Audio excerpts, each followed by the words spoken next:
un problema técnico la predicación de la semana pasada, pero la grabaremos mañana, por tanto podéis tener las 5, la de hoy también, cuando se cuelgue. Y lo digo porque si no has seguido todo el hilo de la explicación, al menos resumida, de lo que encontramos en Apocalipsis, pues como mínimo que puedas tener ese recurso para poder conocer más ese detalle. Pues sí, pues vamos a orar por la palabra y lanzamos. Gracias, Señor, por el poder predicar la palabra. Te pedimos, Espíritu de Dios, que abra nuestros corazones, nuestras mentes, que nos des a conocer más de tus secretos ocultos y que nos acerques más a la sensibilidad de tu verdad. En el nombre de Jesús. Amén y amén. Pues sí, tengo por aquí la pizarra, me ayudo de ella. Más o menos como bien sabemos, la humanidad ha ido avanzando a lo largo del tiempo y hubo una ocasión en que Dios, viendo que la humanidad se había perdido tanto, viendo que no había esperanza en ella, que las personas pues cometemos errores continuamente y realmente no hay salvación en ello, y con el deseo de Dios de pasar una eternidad con nosotros, inventó una solución, y esa solución se llamaba Jesús. Dios mismo, siendo Jesús, fue enviado, o el propio Hijo de Dios, que es mismo Dios, fue enviado para morir por nosotros. Entonces Él se encarnó, vivió como una persona siendo tentada, pero no cayó en tentación, fue un hombre perfecto, pero Él llegó hasta la cruz, y en la cruz Él murió. Pero no murió porque en el fondo era culpable de algo, sino para llevar en esa cruz la culpabilidad de todos nuestros pecados. Las cosas que hacemos mal, las mentiras, los temores y todo aquello que no tiene sentido y que quizás pues arrastramos como culpa, Jesús murió por todo ese pecado. Y si nosotros reconocemos que Jesucristo vino a esta tierra, murió por nuestro pecado, dice la Escritura, que somos libres. Y realmente aquí pues hay muchas personas y podemos preguntar a muchos de nosotros cómo nos hemos sentido libres al conocer a Jesús personalmente. En mi caso fue con 27 años, siendo totalmente ateo, pues reconocer a Jesucristo como Salvador y que me habló a mí personalmente y me hizo sentir hijo de Él, pues de nuevo te da una nueva vida. Y esa es la vida que nosotros agradecemos de Dios, que Dios mismo, sin nosotros poder llegar a Él, Dios mismo trazó una escalera de alguna manera para acercarse a nosotros y fue a través de una muerte. Después de 3 días, Él resucitó y fue al cielo con el Padre, pero envió al Espíritu Santo, y es lo que se denomina la Iglesia, es decir, el conjunto de personas que hemos reconocido a Jesucristo como nuestro Salvador. No somos mejores, no somos peores, pero sí hemos reconocido a Jesús. Y si tú no conoces a Jesús y quieres saber más de Él, pues simplemente es algo tan personal como decirle en tu fuero interno, en tu habitación privada, en tu pensamiento, incluso ahora mismo decirle, Jesucristo, ven a mi vida, te quiero conocer, quién eres, quiero descubrirte, quiero realmente que me hables si tú existes, porque verdaderamente es un Dios que quiere tener una relación personal y directa con nosotros.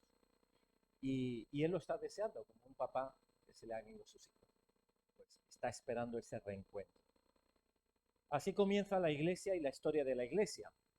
Y nosotros en el libro de Apocalipsis, pues estuvimos hablando de revelación. ¿Qué pasó en ese momento? Más o menos en el año 100 después de Cristo, Juan, uno de los apóstoles, pues fue entrado en el Espíritu Santo, empezó a tener visiones, fue conectando con Dios y vio cosas que estaban sucediendo en el momento, vio partes del trono del cielo a Dios mismo y también vio sucesos que iban a acontecer después de esos tiempos. Hay muchas teorías sobre cómo enfocar Apocalipsis. Hay quien dice Apocalipsis solo es un libro que habla del bien y del mal combinado con muchas figuras, y está bien, podemos extraer principios.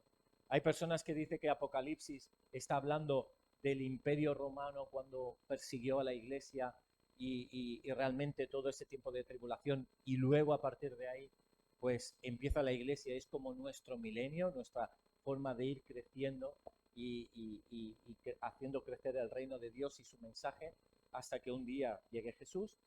Hay personas que indican que no, que tal como está escrito habla de unos episodios que cada uno de ellos van a ir sucediendo, es posible. Y yo te invito pues que incluso en estos temas preguntes a Dios qué creer o como mínimo, eso sí, qué principios Dios quiere para tu vida. Y hay algunos que sí que estaremos de acuerdo en ellos. Pero en cualquier caso, nosotros vamos explicando los diferentes episodios y lo que explican como historias que puedan suceder. Y algunas incluso con la argumentación de sucesos que van a acontecer. Entonces hablábamos de esa revelación, que Apocalipsis significa revelación, es decir, quitar un velo, revelar lo que hay detrás, ese es el significado de Apocalipsis. Y después de ello, pues Dios le dice a Juan, le dicta 7 cartas que tiene que enviar a 7 iglesias de la época. Estuvimos hablando de ello. Y luego, después de este tiempo, se habla de un tiempo donde quizás es manifestado pues un hombre, el denominado anticristo, que empezará a gobernar en las naciones y que comenzaría un tiempo que se llama de tribulación. Eso se combinaría con fenómenos climatológicos y problemas generales que se encontrarían en ese tiempo. Ahora incluso pues teníamos un cohete chino que sobrevolaba el mundo y tantas cosas y tsunamis y cosas que van sucediendo, pues de alguna manera todo eso se iría agraviando con el tiempo, ¿no? En esos 3 años y medio, y luego otro periodo de gran tribulación donde el mal del hombre, los gobiernos, todo sería incluso de persecución contra la Iglesia o contra el nombre de Jesús, a la vez de mayor poder y control a nivel político, y también habrían pues diferentes elementos que vendrían como juicio de Dios en la tierra simplemente por la osadía o no buscar de Dios o ir en contra de Dios. Y la semana pasada hablábamos de Armagedón, es decir, la segunda venida de Jesús. Aquí vendría esa segunda venida. Y Armagedón sería simplemente la llegada de Jesús que daría como orden a todas las cosas. Satanás sería atado, hablábamos, y vendría o como mínimo en la escritura nos habla de un periodo de 1000 años donde no habría tentación por Satanás, ¿vale? Ya digo que hay otras teorías que hablan de que ahora ya estamos en el milenio, pero en cualquier caso, los elementos de ese gobierno celestial, de que todo se organiza, pues iría en esa línea. Y después de este milenio, ¿qué dice la escritura al respecto? Dice que después de que ha sido atado el enemigo, es de nuevo desatado y comienza a engañar a muchos. Por ejemplo, Apocalipsis 27 dice, cuando los 1000 años se cumplan, Satanás será suelto de su prisión y saldrá a engañar a las naciones que están en los 4 ángulos de la tierra, a Gog y a Magog, a fin de reunirlos para la batalla. Es decir, que después de ese tiempo, de milenio, Satanás sería otra vez desatado para engañar a muchos. Y engañaría a muchos. Realmente, en el fondo del corazón del hombre, pues hay pecado y aunque conozcas de Jesús y de su gobierno, nuestra tendencia es caer. Entonces, en ese sentido, pues algunos caerían. Y la parte triste viene ahora a continuación, que viene aquí la consecución de un juicio, el juicio del trono blanco. ¿Y qué es este juicio del trono blanco? Es el momento en que Jesús envía a lo que llamaríamos vulgarmente al infierno, al lago de fuego y azufre, enviaría a Satanás, a los demonios, a la misma muerte, y también enviaría a aquellas personas que no han reconocido a Jesús. Y esta es la parte triste. ¿Cuántas personas han vivido una vida sin buscar qué hay en el qué hay de precioso en el fondo de su corazón. Dentro del fondo del corazón humano hay una espiritualidad que desea y espera conectar con Dios. Pero rechazar eso, no buscarla, es un peligro. Es un peligro. Y Dios ha dado símbolos, señales y formas, ha comentado su plan. Incluso muchas personas que han nacido en otros países, como ahora veíamos del Sahara, conozco, incluso tengo amigos en Turquía, que ellos años atrás vivían en un mundo totalmente musulmán y a través de sueños pues se les revelaba a Jesús como su Dios y acabaron conociendo a Jesús de una forma especial. Y ahora están pastoreando iglesias, etcétera. Y ves como realmente tenemos una forma de conectar con Jesús. No hablo de institución, no hablo de iglesia, no hablo de una cultura en un país o en otro. Estoy hablando de la espiritualidad directa entre el ser humano y Dios mismo. Y el tiempo que tenemos es nuestra vida. Y no sabemos cuánto dura, no sabemos si mañana seguiremos vivos. Pero sí que sabemos que Dios está esperando tener una relación personal contigo y conmigo.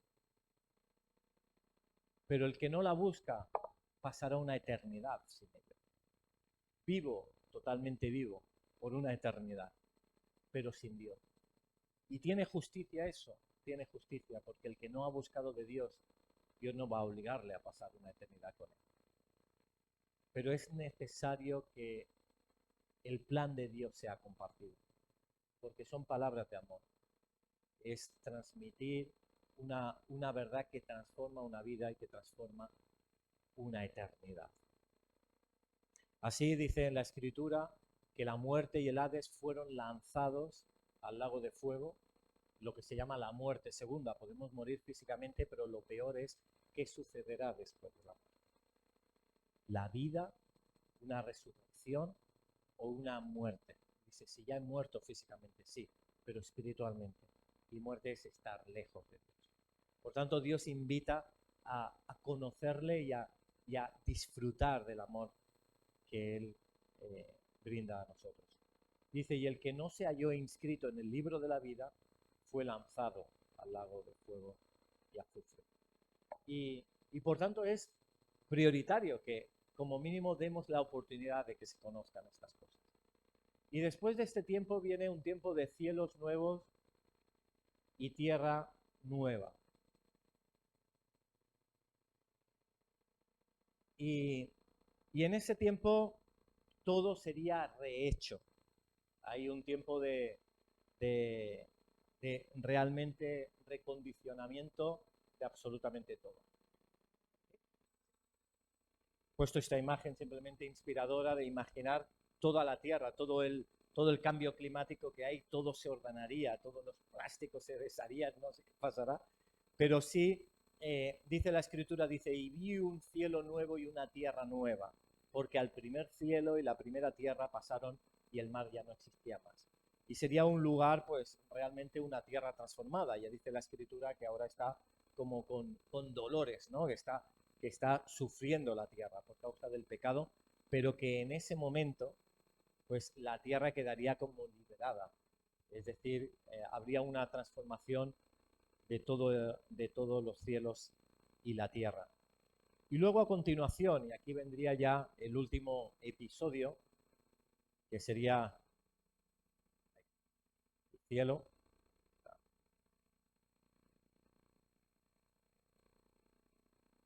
o lo que se llama incluso la Jerusalén celestial o la eternidad.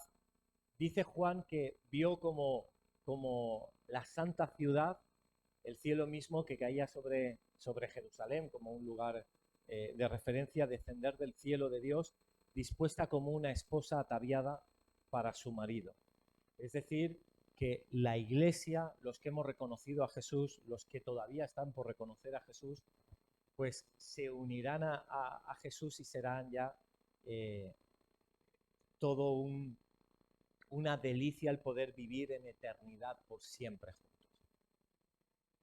Y el final de los tiempos es Es un tiempo en el cielo, es vivir quizás también gobernando esta tierra restaurada, es vivir con un cuerpo glorificado que ya no se deteriora, es ver a Jesús cara a cara, es poderle disfrutar no como a través de un velo como ahora con una distancia, sino con una cercanía extrema. Y acaba el libro diciendo quizás pues algunas alegorías de cómo sería ese lugar y quizás como para hablarnos de lo sorprendente, pues nos habla de que habría, que es una ciudad como de calles de oro, de mar de cristal, que sería como muy perfecto, que las medidas de anchura, altura y profundidad serían idénticas. Y realmente no te imaginas viviendo en un cubo hexaedro totalmente de oro, porque quizás no es tan atractivo, pero sí que creemos que nos está hablando de símbolos de ese oro que es imperecedero, que nada cambiará, de esas medidas perfectas que no se deterioran, que todo tiene un orden perfecto. Y sí que sabemos que en el cielo y en esa eternidad pues viviremos sin dolor, sin lágrimas, sin sufrimiento, con un gozo eterno, sin falta de perdón, sin resentimiento, sino con una profundidad de amor desatado, de una paz infinita, estando con nuestro amado. Y finaliza el libro haciendo un llamado a la venida de Jesús. Porque, porque todo se recolocará a partir de esa segunda venida. Y yo no sé cómo estás tú con este tema.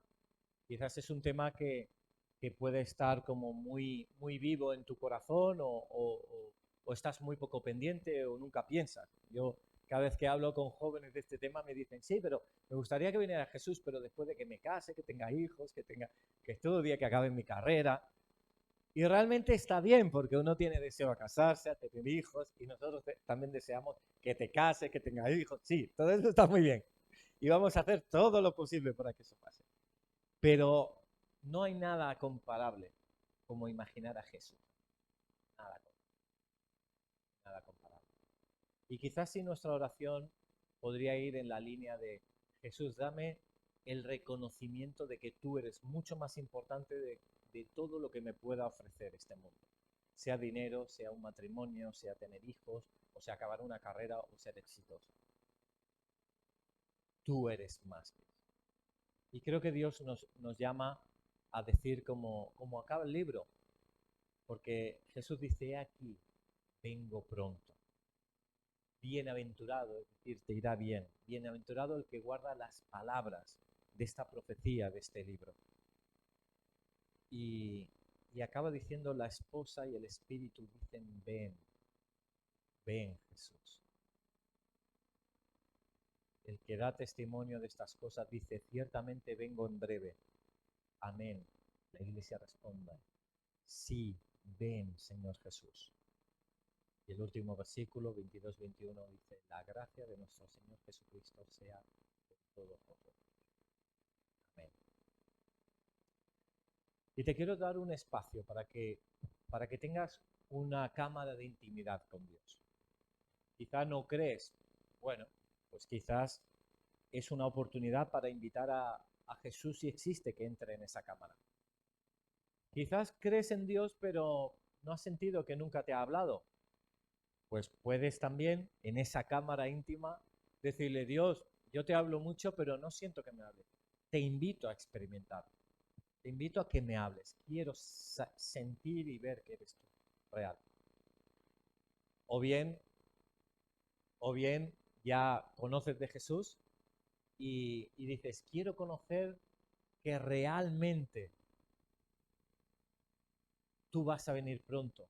Y te pido perdón porque quizás he descuidado ese punto, pero deseo que vengas pronto, con más fervor en mi corazón, para que vengas a mi vida y para que tenga el deseo de tu segunda venida. ¿Oramos? ¿Sí? Tómate un momento, cierra los ojos, inclina tu rostro y habla con tu Dios, invitándole a entrar en esa cámara. Si ya está dentro de la cámara, que te hable, y especialmente a desear su venida. Puedes pedirle perdón si lo has descuidado. Pero Señor, queremos más de tu venida.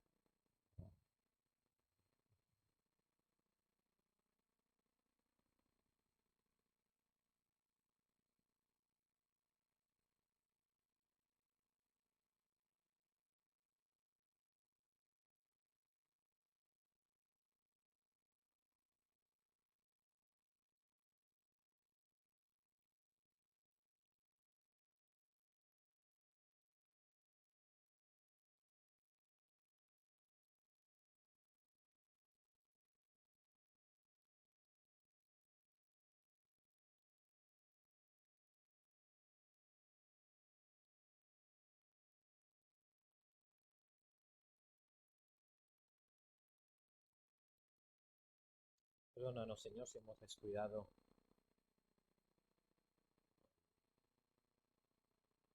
y poner nuestra mirada también en que vas a volver a esta tierra para traer orden. Y si tú vienes y nosotros estamos en el cielo, te vamos a acompañar. Queremos venir contigo, pero gracias porque la intimidad va a ser mayor.